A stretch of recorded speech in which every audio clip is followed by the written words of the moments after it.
jërëjëf Kumba maa ngi lay fay.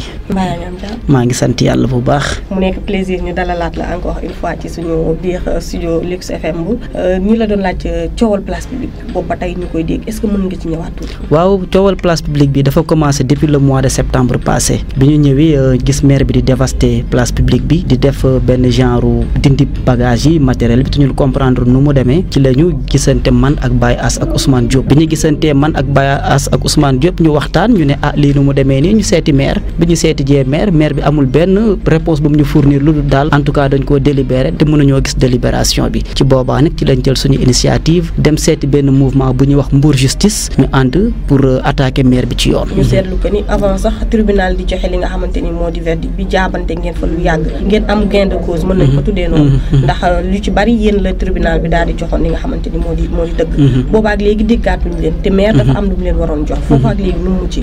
waaw xam nga dafa am lu ñuy wax procédure civile am lu ñuy wax procédure pénale ñun procédure civile lañ demoon civile bañ fa demee ci juge des référés lañ dem soo déggee tur bi sax référé mooy lu gaaw mooy juge boo xam ne boo ko soumettre benn cas dafay gaaw statué wu ndax ampleur situation bi léegi il s'est trouvé que bi ñu demee juge bi dafa statué mu ne maire bi nañu fournir document yu ñu koy laaj à savoir délibération bi nga xam ne moom la joxee site bi ak autorisation de construire bi mais waxoon nañ ko pour mu arrêter travaux yi mais juge bi daf ñoo débouté woon ci loolu il faut qu'on soit clair aussi lu waral loolu mooy amuñu woon les preuves matérielles yu ñu mënoon a permettre pour maire bi arrêter travaux yi il fallait ñu dem civil ba maire bi génneel ñu document yi war a tax mu tabax wala mu joxe place publique bi mais il s'est trouvé que maire bi jox nañu ay documents mais documents yi mu jox daf koo falsifié documents yi baaxul délibération musul am autorisation de construire bureau la toog taf-tafee ko jox ñu ko léegi nag documents yooyu la ñu jël nag pour mën koo attaquer au pénal pour faux et usage de faux en écriture publique et falsification de documents administratifs looloo ñu yóbbu pénal. bala ñuy ñëw sax ci pénal boobu noonu bi nga xamante ne juge bi waxoon na maire bi na leen jox documents yi am na tamit mbirum xaalis mu ca nekkoon nit ñi di laajte que ni est-ce que du ñoom xaalis bi moo ñëw ñu noppi wala du mu demee. waaw très bien loolu astreinte la c'est-à-dire astreinte boo ko déggee mooy juge bi moo koy prononcé moom moo naan yow dama bëgg li may këyit yi nga xam ne moom la partie bii di laaj nga jox leen ko te li mu gën a gaawee wala boog à partir de prononcer décision bi xam nga dafa am ñaar dafa am lu ñuy wax notification de la décision am lu ñuy wax prononcé de la décision notification décision bi mooy juge bi heure bu ko délivrer ba nga xam ne intéressé bi jot na ci su boobaa la astreinte yi di commencer loolu mooy notification or prononcé mooy juge bi fi mu toog wax ko à partir de là dafa war a dem génn ji këyit yi su ko deful jour bu mu toog day fay 100 000 francs par jour de retard loolu ay contraintes yuñ koy teg la rek mais du xaalis bi du chaque jour da koy verser déedéet c'est-à-dire que pour ñu mën a recouvrer xaalis boobu xam nga nu muy demee dañuy bàyyi ba jot suñu ordonnance bi jotaguñ ci mais xam nañ la ci ne parce que man ak Ousmane Diop ak Baye As ak Abou Ndiaye ak Bakary Diémé ak yeneen élément Mbour Justice dem nañu ba ci bureau greffier bi mu liiral ñu lu nekk ci biir ordonnance bi ñun ñëpp ñu jël note kon loolu leer na nañ xam nañ li nekk ci ordonnance bi dañuy xaar jot ci nag pour yóbbul ko suñu huissier ak suñu avocat ñoom ñu dox affaire astreinte yi mais jotaguñ ci ordonnance bi. sànq ñu ngi lay dégg nga ni da ngeen di topp maire ci li nga xam faux et usage de faux ci li nga xamante ni moo di ba ngeen war cee dem pénal. waaw pénal bi niñ ciy demee mooy il fallait ñu dem civil ba pare ba xam ndax maire bi nañu jox document yu baax wala duñu jox document yu baax mais jox nañu ay document jox nañu autorisation de construire jox nañu délibération mais délibération bi mu ñu jox baaxul autorisation de construire bi baaxul parce que maire bi daf ne moom dafa joxe place publique bi ci contrat de partenariat public privé loolu ñëpp dégg nañ ko journaliste yeeg waa Mbour yëpp ba taxaw ne ku ko ne da ngaa jaay place publique bi mu porter la plainte mais délibération yi boo ko liiree xam nga lu ñu ci bind le maire représenté par l'entreprise Ndata Dieng autrement dit le maire et l'entreprise Ndata Dieng sont du même camp ñoom ñaar benn parti lañu loolu amul contrat dafa war a nekk au moins ñaari parti wala plusieurs parties day nekk contrat bilatéral wala contrat multilatéral te di xamal maire bi ne ko contrat de partenariat public privé dafa war a nekk contrat de fermage wala mu nekk contrat de concession de service public wala mu il faut contrat bi mu am benn qualificatif mais partenariat public privé ci ban xeetu contrat la ko joxee ci public privé voilà. yéen nan ngeen di xaar ci jugement bi nga xamante ne moo war a amal. waaw jugement bi nag fii moom pénal citation directe la ñu def citation directe boo ko déggee plainte la xam nga nit ku ci nekk muy yow muy man muy keneen code des collectivités territoriales may nañu ñu def lu ñuy wax contrôle citoyen mais contrôle citoyen bu la neexee yow nga defal ko sa bopp man ma defal ko sama bopp wala keneen mais bu la neexee nga jaar ci plainte comme yow nga def plainte classique nga bind ko dem déposer ko ci bureau procureur après examiner ko ñoom ñu continuer seen liggéey mais ñun pour affaire bi gën a am crédibilité ak efficacité ak rapidité moo tax defuñu loolu dañoo dem gis suñu avocat bind citation directe bi mu paree ñu jox ko suñu huissier formaliser ko après enrôler ko dem yóbbul ko procureur def ci cachet am servir ko maire pour wan la ne ñun li ñuy def defuñu ko pour ay taf-tafee wala bëgg a non dañ koo def jaar ci procédure juridique yi nga xam ne ñooy yi gën a efficace pour respecter procédure bi ak gaawaayam. combat bi ngeen ko commencé ba tey tamit ñu gis ci say biir wax ci commencement bi ne nga récépissé kii di mouvement bi di Mbour Justice moom moo demoon. ñoom tamit ñu dem ba ci biir sentiratuñ leen ci combat bi. lan moo waral loolu. waaw loolu c'est très important parce que combat bi du Mbour Justice moo ko porté. combat bi ñii ñoo ko créé Baye As Ousmane Diop ak man Baye As Ndiaye dem dëkk Seydikounda Ousmane Diop ak man ñoo ko porté biñ ko porté ñu xam ne ñun ñett ñuy du sotti ñu wooyu waa Sédim ñu ne leen dañ leen di jox communication ñu ne waa Mbour Justice da ngeen ñuy jox seen récépissé man ma nekk seen représentant légal comprendre nga pour ku nekk gis ci sa bopp mais bi ñu demee ba ci biir ñu nag Mbour Justice ak Sédim ñëpp doon nañ ñëw ci tribunal bi parce que bul fàtte ne fi lañ ñu jàpp ramas ñu yóbbu ñu police Ousmane Diop Baye As man ak waa Sédim yi amul benn jeune Mbour Justice boo xam ne keroog ramas nañ ko yóbbu ko mais fekkuñu jëf waaye nag ñëw nañ assisté nañ ñu toog nañ et tout mais pour wan la ne ñun ñoo nekkoon ci terrain bi ba ñuy ramas duñu yóbbu léegi boo gisee jëluñu récépissé Sédim dañ ne la yéen yore leen communication parce que biir Sédim dañu faa xam ay borom xam-xam mën naa ci cité Cheikh Diop mën naa ci cité Lamine Diop ñoo nekk ndawoon université de juriste bu mag ñu ne leen yéen gérer leen ñu communication bi Mbour Justice waxuma amul borom xam-xam mais ñoom dañ ne woon nañ leen ko rek partage ku nekk am loo gis ñu ne leen jox leen ñu seen récépissé léegi man ma nekk représentant légal bi mais biñ demee ba ci biir nag ñu ne dañuy dem pénal man maa nekk conseiller juridique bi di ci liggéey ak benn avocat boo xam ne chevronné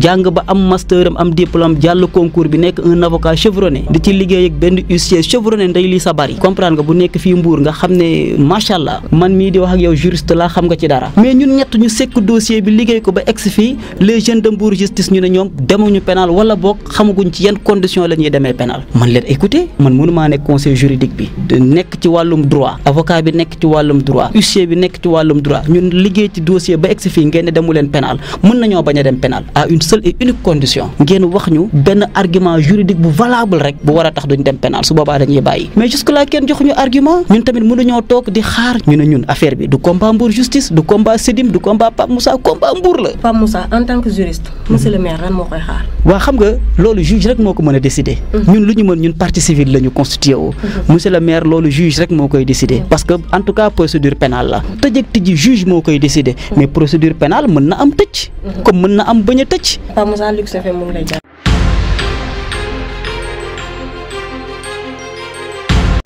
Malamine moom la ñu dalal tey si suñu xibaar yi moom Malamine Fall nekk chargé de com fii ci mairie bu mu coow bi nga xamante ni moom lalu ci mbirum place publique bi dégg nañ jëmb li nga xamante ni moom la ci juriste bi di Pape Moussa Gueye wax en général nan nga jàngate mbir waaw man de coowal place publique sax yaakaaroon nañ ni mu ngi suñu ginnaaw ndax coow lii gënoon na fee métti am ay citoyens yoo xam ni jógoon nañ ci ni leen ko yoon maye saisir dem ci yoon pour que am ci lu leen leer biñ demee ci yoon nag affaire bi dox ni mu war a doxe ba yoon génnee àtte xam naa ni sax ñi ci nekk ba tey di coow ñenn rek la ci ñooñu ndax am na ñu bari ñoo xam dañ doon bëgg lu leer ak lu dal seen xel bi yoon àttee rek ñoom toog nañ xam ni li yoon àttee war na leen mën a doy war nañ cee mën a sukkandiku bu fekkee nag liñ doon dox dañ cee bëggoon am lu leen leer rek mais bu fekkee da ngay dox loo xam ni yow wutoo ci lu la leer rek waaye da nga ciy wut maanaam ay tuut wala nga ciy wut coow dafa am nit ñoo xam ni ñoom kon ni dañoo bëggoon lu leer rek yoon liñ ci njëkkoon a wax mënoon nañ cee tënk ñun ñëpp muy ñun mairie ak ñun population ndax waaye tamit dafa mel ni beneen jàngat mooy peut-être ñoom bi yoon waxee première fois dama déggoon ñu naan ñoom yoon jox na leen dëgg liñ bëggoon yoon defal na leen ko waaw bu la yoon joxee dëgg ba pare kon ngay jaratul ngay defaat beneen action comme ñoom neewoon nañ yoon joxoon na leen dëgg waaye ñoom li nga xam ni tey moom dañ koo bëgg rek jël lépp teg ko fa rek mooy kenn du def dara ci place publique bi mooy liggéey bañ fay amal war koo def ay benn marché boo déggee marché mooy li ñuy wax ci français benn centre commercial teg fa ay jumtuwaay yu mucc ayib ñoom dafa mel ni loolu lañ bëggul ñoom dafa mel ni taaral dëkk bi taaral bërëb boobu moom lañ yéenewul mairie bi nga xam ni moom moo fi nekk moo tax lépp lu baax loo xam ni namm nañ ko foofu ñu ne rek taxaw rek ne du am waaye nag loolu ñoom peut-être seen gis-gis la moo toll foofu moo tax fu ne dinañ fa dem xuus yaakaar ni buñ fa xuusee dina tax liñ fay liggéey ñu arrêté ko waaye damay waxaat fii que coowal place publique damaa newoon du ma ci waxati ñun mairie dañoo newoon duñ ci waxati parce que yoon waxoon na ci ñun liñ ci waroon a wax liñ ci waroon leeral ñu waroon a sékkal waxtaan bi yëpp sékk nañ koog ñoom li tax tey nga ñëw fii ma ciy wax mooy cër gi ma la jox ko tamit population bi jox ko organe bi nga xam ne foofu nga jógee moo tax sax tey ma ciy ciy waxaat waaye li may waxaat rek pour di mu leer ci bopp ñëpp mooy mairie bu Mbour li mu waroon def foofu def na ko li mu ci waroon a leeral nag bu yàgg am na ay wax yoo xam ne nag duñ ci toon parce que nit koo xam ni wax ju ñaaw nga xam wala di wax nit ñi loo xam ni peut-être tegoo ko fenn fu dul ci li la neex waaye nag nañ xam ni lu waay wax tey rek soit di nga ko waxaat. mais démb ci biir waxam aussi dégg nañ ko mu ni moom dafay dem pénal parce que daf leen di porter plainte ci nga xam ne moom moo jëm ci wàllum faux et usage de faux. xam nga wax jooju laay wax nii mooy boo ko jàngatee sax mooy wax ju tegguwul ndax nit sax dama jàpp ni da ngaa war a am ak noo mënta toll ak dayoo boo mën a am li tubaab naan humilité dafa baax ci nit maanaam nga teey xam ni doomu aadama nga rek xam ni yow sa xel yàlla may na la xel may na ñeneen ñi xel mais bul jàpp ni yow xel ba nga yor yow rek yaa ko yor keneen yoru ko comme moo tax humilité dafa baax ci nit rawatina nag nga doon ndaw yoon nekk sa kanam baax na ci nga engagé wu ndax ñun bi ñuy engagé wu ñii sax xamuñu leen ndax ñun képp ku nekk Mbour xam nga sunu engagement depuis kañ la woon ba tey ñu ngi ci kon tey réseaux sociaux rek peut-être moo am waral coow lu bari li peut-être bu réseaux sociaux amul woon làkkatu sa ginnaaw clavier di wax lu la neex kon amaana am na yu bari yoo xam ne duñ ko gis waaye loolu yëpp mën nañ ko koo jéggal waaye tey bu toogee ay documents yoo xam ne ñàkk jox cër ay nit moo tax ay nit jël seen signature def ko ci ay documents ku xam autorisation de construire xam ni day def tour service technique yëpp eaux et forêts urbanisme cadastre ñooñu ñëpp ku nekk da nga ciy def sa signature maire mu doog a dem ci préfet je pense que ku jël ñooñu ñëpp ak ni ñu toll nga ne lu ñu def faux la kon je pense que ñàkk wekk ak ñàkk worma foofu la commencé beneen bi mooy aussi nga ne délibération conseil municipal boo xam ni ay conseillers toog ci seen majorité ñoom yëkkati seen loxo délibéré d'accord ci ab mbir nga taxaw ne loolu amul te ñi ko defoon nekk si ba tey mën a juger je pense que loolu tamit mooy ñàkk a xam li ngay wax nit ku nekk am nga droit dem fa la neex mais demal fa la neex mais ci joxante cër ci respect ci aussi wekk li nga xam ne institution la. maire bi fi mu toll nii amul dara lu mu ciy ragal ci pénal beeg. non yow xam nga ni coow li gënoon na fee bari ñu ngi sant yàlla kon tey ba ñu bari ñu sekkoon coow sax toog nañ waxtaan parce que këyit yi lañ amul woon te keroog bi ñu demee juge bi ne travaux yi mën na continuer ne mairie bu Mbour na jël këyit yi jébbal leen ko mairie bu Mbour loolu la def moom sax ñoom sax reconnaître nañ que jot nañ këyit yi waaye moom bu fekkee ni moom mooy yoon wala moom mooy juge loolu tamit nañu ko leeral mën nañoo dem fu leen neex xam nga lu ñu ñor mooy liggéey bi nga xam ne waa dëkk bi dañu koo dénk képp koo xam ne mën nga cee ñëw jàpp ci xel mu rafet ñu nga ñëw jàpp gis nañ fi fan yi rek ci suñu benn mbokk koo xam ni woppoon na gis nañ ay mouvement nuñ ci taxawee kon affaire bi du toog fële rek di jaay ni man maa fi ëpp xel wala ab juriste. kon jàpp nga ni acharnement la ak tamit jàpp nga ni dafa am ñu nekk seen ginnaaw. lu leer la ñëpp gis nañ ko parce que nga topp benn dossier rek ñu ko àtte di àttewaat yow nga ne doo ko bàyyi parce que acharnement la acharné wu ci nit tamit loolu tamit gàtt xel bokk na mën nañ ko ci gis waaye du rek kii bu soobee yàlla du ci génnee noonu wala du ci amee ndam wala lu baax loolu du ma ko bàyyi ma ko ciy am je pense que loolu sax dafa ñaaw ci entre jullit ak jullit wala sax ci koo xam ni gëm nga dara beneen bi mooy ñun ci lu leer firnde yu leer xam nañ ay politiciens yoo xam ni dañoo nekk ci ginnaaw. mën nañoo am tur. du ma wax tur pour rek respect mais ci lu leer xam nañu ay politiciens yoo xam nekk nañ ci xam nañ ci sax ay ñoo xam ni nekkoon nañ ci conseil ci seen i calcul politique ñu génn yëg nañ ni sax ñooñu am na yenn information yoo xam ni ñoom ñoo koy véhiculer mais loolu yëpp dañ leen di bàyyi ak seen conscience personnelle.